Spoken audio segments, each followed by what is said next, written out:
Do what the will shall be the whole of the law. And welcome to, I guess, me reviewing books once again. It's been quite some time since I last reviewed anything really. That was Dr. Stephen Skinner's edition of Liber ABA, which was translated as The Four Books of Magic by Aleister Crowley. This time, I'm going to do something a little bit different. This is Magical Destiny, Experience the Power of Your Holy Guardian Angel by Damon Brand. And this is the final book in the Gallery of Magic series of books. I'd like to start saying that I used to love to write reviews, but I admit that I really don't like to do it anymore. I guess it's because we live in this uber polarized times, and unless you always deliver like a glowing endorsement, you will almost surely annoy a good number of people when you have something critical to say. And I guess you already can guess that this is going to be a critical one. Still, one of the constant requests I guess I get during the YouTube live streams that I do weekly is to give my opinion on this or that author, this or that book, this or that magical practice. And I guess you can see again the issue at hand. So why am I reviewing Magical Destiny? For a couple of reasons. First and foremost, this book theme is one of the crucial steps in Thelemic practice and initiation. That is the knowledge and conversation with the Holy Guardian Angel. Kinda. More on this later. Secondly, I've heard about Brand and the Gallery of Magic books for the past few years since I decided to become more of a public figure, with my teaching offering, with being on YouTube, being on social media. But I never read anything from them up until now. And finally, because a substantial number of the current students of my Magic with O.T.O's introductory course, which you can join by clicking all the links on this video, they start moving their first step in Magic through Brand's offering. And they were asking me to give them my opinion on their validity. As I mentioned already, despite having been involved with the culture for the best part of my adult life, I only became aware of the Gallery of Magic in the past few years. Like since I decided to pretty much like leave O.T.O or the Temple Orientis behind in 2018 and start doing my own thing. I guess this makes sense because really I am not their target audience, right? I'm not a complete beginner. I tend not to read contemporary books of magic, and maybe that's wrong, right? The few times I did, I'm thinking about Item Vector, Six Ways. I mean, I found them interesting, right? I guess this is an essential part that I want to stress because since reading the book, I also took a few days to explore their website at length, which is full of blogs. And it's clear the Gallery of Magic is an incredibly clever marketing operation, and one that has been carefully constructed for the past 10 years. I mean, I guess no one really believes that Damon Brand or Adam Blackthorne or Gordon Winterfield are real names. And while pen names have always been a staple in a culture, I find their continued use a little problematic. To a degree, I can see why some folks might want to protect their identities, especially as the fires of Satanic Panic 2.0 keeps being stoked by the ultra-reactionaries of the far right. But at the same time, Brand constantly appeals to his authority as an experienced magician of 3 decades and more, but without giving any proof of any kind, like, which just believe him, right? I mean, at least the Golden Dawn founders forged the provenance documents, right? You can come here to London and go to the Library of Freemasonry in Freemason Hall and look at the original founding documents from the German adept, and you realize it is a forgery. I mean, at least Crowley did receive documented initiation from them, and we can carry on, right? It's just that this approach of, I'm not really going to tell you who I am. I'm not going to tell you anything about my background, apart that I'm a magician of 3 decades, and you should just believe me.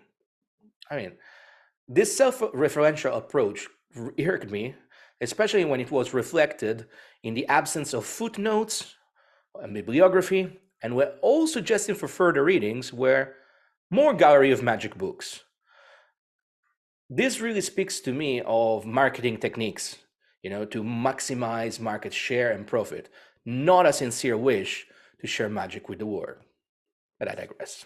So What about the book itself? Now, finally, let's delve deep into this book. To be perfectly honest with you, the first part is not too bad at all. I mean, if you are a complete novice and want to understand what the concept of the Holy Guardian Angel in Magic is, this book will give you enough to chew on. It does a decent job. It also does a decent job in telling you what to expect, how to ward yourself from self doubt, and preemptively answer some of the most common questions about this practice. It also fails to tell you that none of this is Brand's original thought, as he's simply rewriting older material in more straightforward, more contemporary words. For instance, what Crowley told us already, scattered across all his corpus. So what Brand is really doing is bringing it all together, making it simpler for you to understand. And I mean, as someone who also did exactly this with my own book, it would be hypocritical of me to fault Brand for doing the same. But at least I left the footnotes, right? This is also the section where the book admits that everything Brand promised, a simple and quick way for making contact with the Holy Guardian Angel, pretty much everything you can read on the back of this book. And the book will tell you at some point it was nothing but a sensational claim and little else. See, it clarifies that all the book's protocols, which are not rituals, they're more akin to mindfulness exercises. All this book's protocols can offer is just a way to become aware of the Holy Guardian Angel's presence. And this is one of the biggest problems with this book, because none of these protocols are needed because they are nothing but just common sense. I'm going to share you the book. If you should buy it if you're curious, but none of these protocols are, mind blowing. It's just common sense. And I want to be 100% clear on this. Everyone embarking on a magical path with sincere and earnest dedication will begin to feel the Holy Guardian Angel. In the system of the AA, this is called the vision of the angel. But it doesn't have to be a vision at all. It can be dreams, it can be synchronicities, anything at all. But they will happen if you honestly and sincerely promise yourself that you will persevere in magical practice. That's, of course, only the simple part. Brand will tell you that you will need a lot longer to achieve complete contact, which is the way he calls knowledge and conversation, which is the original term. But it doesn't really drive the idea home, not convincingly enough. It seems to me that this is why so many of those who read this book are convinced they are in complete union with the angel, while in fact they only began their journey and then they've been left stranded on the way to Heliopolis, the city of the sun, the abode of the Holy Guardian Angel, the sphere of Tiferet on the Tree of Life. Then the problems with this book continue. After discussing the protocols, Brandon offered a series of 7 energy-raising sigils to align you with angelic power. And this is, from what I understand, a classic way every gallery of magic book kind of works. Like, look at the sigils, concentrate your attention on it, something will happen. According to the author, that's all you have to do. And the presence of the Holy Guardian Angel will strengthen. These sigils are Enochian in nature, right? And apart that, the Enochian system has nothing to do with the nature of the experience of the Holy Guardian Angel at all. What seems to me is the brand is cleverly using an incredibly potent and active system, that is the Enochian system, as a way to give the neophyte, the newbie, a bit of an embodied experience so that they feel something. So they, oh, look at that, I'm doing something, that something is happening. But this is happening because the Enochian system does that, not because that experience has anything to do with the Holy Guardian Angel. In fact, I've done this myself in what I call the Enochian explorations during the years I was on Patreon. Because what we were trying to do was trying to learn about the Enochian system and learn about the scry and scry the ethers.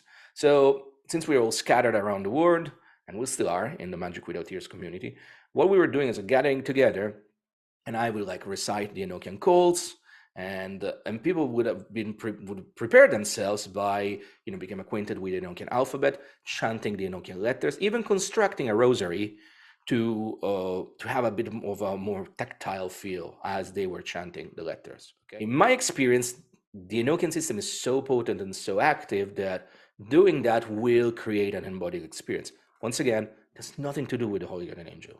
It's something else. The Holy Guardian Angel, it's not an angel because it's an Enochian angel. It's something entirely different. The problem here is that Brand will just tell its reader to just trust him because, as we said before, the Gallery of Magic system and ideas has been tested for decades. I'm afraid that I need a lot more, Mr. Brand, and I think your readers should need a lot more than just trust you, whoever you are. I also think that it's important to point out that while Brand does a decent job at highlighting the history and rituals connected to the knowledge and conversation practice, introducing the Abramelin rite, the Akephalos from the Greek magical papyri, and finally Liber Samic by Crowley, he conflates all of this without clearly stating that, for instance, the Holy Guardian Angel of Abramelin is a very different concept from the Holy Guardian Angel as understood by Crowley and thus in Thelema, where it's akin to the idea of the Nirvikalpa Samadhi that we found in Patanjali. This is not an uncommon mistake. This happens a lot. You will see this conflation all over the place, right? And maybe the reality is that presenting these nuances in a book for beginners would be detrimental. If you never heard about these things and you start adding all these names and concepts, it can be very overwhelming. But that's the crux of the matter, that the Holy Guardian Angel isn't, nor should be, a concept that the novice should worry about when they first begin their first steps in their magical practice.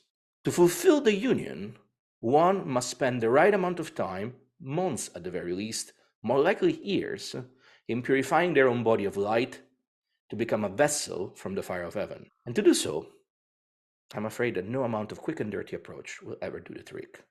If I have to be a little bit self-referential myself, in my book, The Aleister Crowley Manual, page 105, I wrote that when learning, I'm afraid there are no corners to cut, despite the advice I keep seeing. It's okay to do what you can.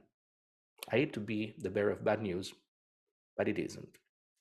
And so, this is my review of Magical Destiny by Damon Brand and the Gallery of Magick. It's not a great book, right? It's a book that gives you, it starts well, but doesn't go deep enough, and then presents a series of protocols that honestly is just common sense. And finally, the sigils are, I think they're a bit deceptive because they will give you some sort of embodied experience which has nothing to do with the experience of the Holy Guardian Angel. Anyway, I hope this was interesting and informative. Please leave your comments in the box below. Like, subscribe, all the things you're supposed to do here on YouTube. If you want to know more about what I do, all the links are available. Check out the space because maybe I will present in the coming months my own way of teaching the Holy Guardian Angel experience. Do what thou wilt shall be the whole of the law. Love is the law. Love and the will.